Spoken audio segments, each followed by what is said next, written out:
یہ کون سی تمہاری محبت ہے؟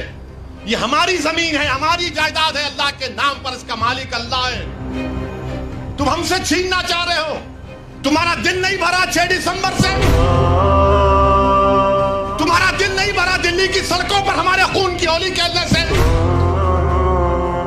تمہارا دل نہیں بھرا ہمارے بچوں کا انکاؤنٹر کرنے سے؟ تمہارا دل نہیں بھرا بلڈوزروں سے ہمارے گھروں کو توڑنے سے؟ تمہارا دل نہیں بھرا ہمارے بچوں کے سروں سے حجاب کھینچنے سے؟ تمہارا دل نہیں بھرا ہم کو اس ملک کی شریعت ختم کرنے کا قانون بنایا، اب تم ہم کو ہمارے وجود کو مٹانا چاہتے ہو؟ خدا کی قسم اپنے وجود کو مٹنے نہیں دیں گے انشاءاللہ تعالی۔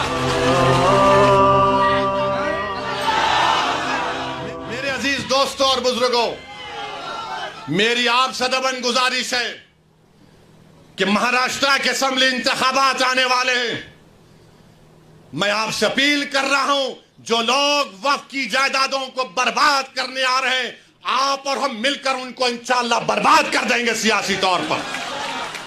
میری آپ سے اپیل ہے کہ میں یقیناً کہہ رہا ہوں کہ اس مہاراشٹر کی ویدھان سبھا میں آپ کو امتیاز جلیل کو اور مجلس کے نمائندوں کو بھیجانا ضروری ہے، تمہاری آواز ہو۔ اگر تمہاری آواز نہیں ہوگی تو کون آواز اٹھائے گا؟ تم نہیں دیکھتے پارلیمنٹ میں کیا ہو رہا ہے؟ تم نہیں دیکھ رہے پارلیمنٹ میں کون پکار رہا ہے دیوانوں کی طرح؟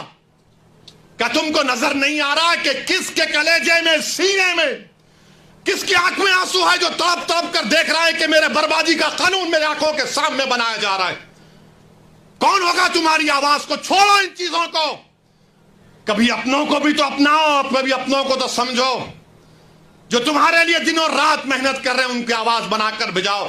یقیناً ہرانا ہے انشاءاللہ تعالی، ان لوگوں کو ہرائیں گے انشاءاللہ تعالی، مگر ہرانے کا مطلب یہی نہیں ہے کہ تم اپنی آواز کا گلا گھونٹ دو۔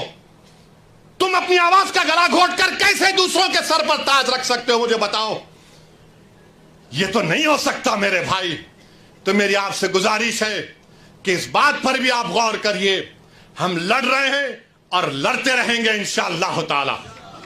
اور اگر مودی یہ قانون بناتے ہیں تو جیسا کہ پرسنل لا بورڈ نے فیصلہ لیا کہ اگر احتجاج ہوگا مودی جی تو آپ ہمارے وجود کو مٹانا چاہ رہے ہیں، بہتر یہ ہے کہ میں روڈ پر آ کر اپنے آپ کو ختم کر لوں، مگر اپنے گھر میں بیٹھ کر اپنی جائیدادوں کو چھیننا نہیں دیکھ سکتا جو اللہ اس کا مالک ہے۔ میں گھر میں بیٹھ کر نہیں دے سکتا کہ جس کا مالک اللہ ہے اس کو جائیداد کو چھین لیا جائے۔ یہ حکومت کی ذمہ داری ہوگی۔ آپ کو اگر قانون بنانا ہے تو روزگار دو، قانون بنانا ہے تو مہیلاؤں کو بچاؤ۔ ارے کیسا ہمارا ملک ہو چکا ہے کہ اجین میں بیچ سڑک پر، فٹ پاتھ پر ایک ظالم شیطان ایک خاتون کی عصمت ریزی کر رہا۔ یہ کیسا ہمارا دیش ہو گیا ہے؟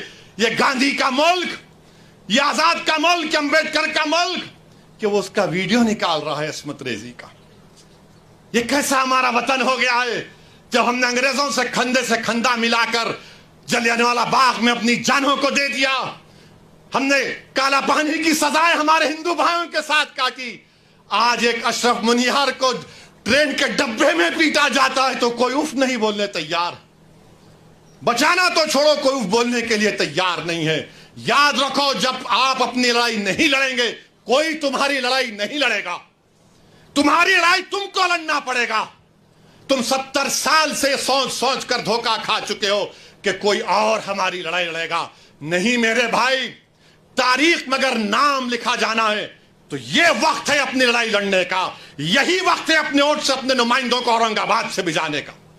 تو میری آپ تمام سے گزارش ہے کہ آپ پرسنل لا بورڈ نے جو آپ کے سامنے بات کہی ہے، آپ جوائنٹ ورکنگ کمیٹی کو اپنے اعتراضات، اپنا پروٹیسٹ ای میل اور پوسٹ کے ذریعے بھیجائیے۔ 15 سپٹمبر آخری تاریخ ہے، اور اللہ سے کثرت سے دعا کریے کہ پروردگار تو ہم کو زندہ رکھ کر یہ نظارے مت دکھا کہ ہماری زمینیں جس کا تو مالک ہم سے چھین لی جائے۔ اللہ سے ہم گر گڑا کر سربسود ہوئے، سے گر گڑا کر بھیک مانگیں، اتحاد پیدا کریے۔ یہ قانون نہ دیوبندیوں کے مفاد میں ہے، نہ بریلویوں کے مفاد میں ہے، نہ اہل حدیث کے مفاد میں ہے، نہ بوری سماج کے مفاد میں ہے، نہ اثنا عشری شیعہ کے مفاد میں ہے، نہ آغا خانی شیعوں کے حق میں ہے، کسی کے حق میں نہیں ہے۔ یہ صرف اور صرف موڈی جائیدادوں کو چھیننے کے لیے قانون بنا رہے ہیں. اللہ ان جائیدادوں کی حفاظت کرے. اللہ ہم کو اتنی اتحاد پیدا کرے کہ متحدہ طور پر اس قانون کو روکیں, اور اللہ سبحانہ و تعالیٰ ان ایسے حکومتوں کو, ایسے پارٹیوں کو اللہ سیاسی طور پر انتخابات میں ان کو شکست دے, بدترین شکست دے. وآخر دعوانا الحمدللہ رب العالمین.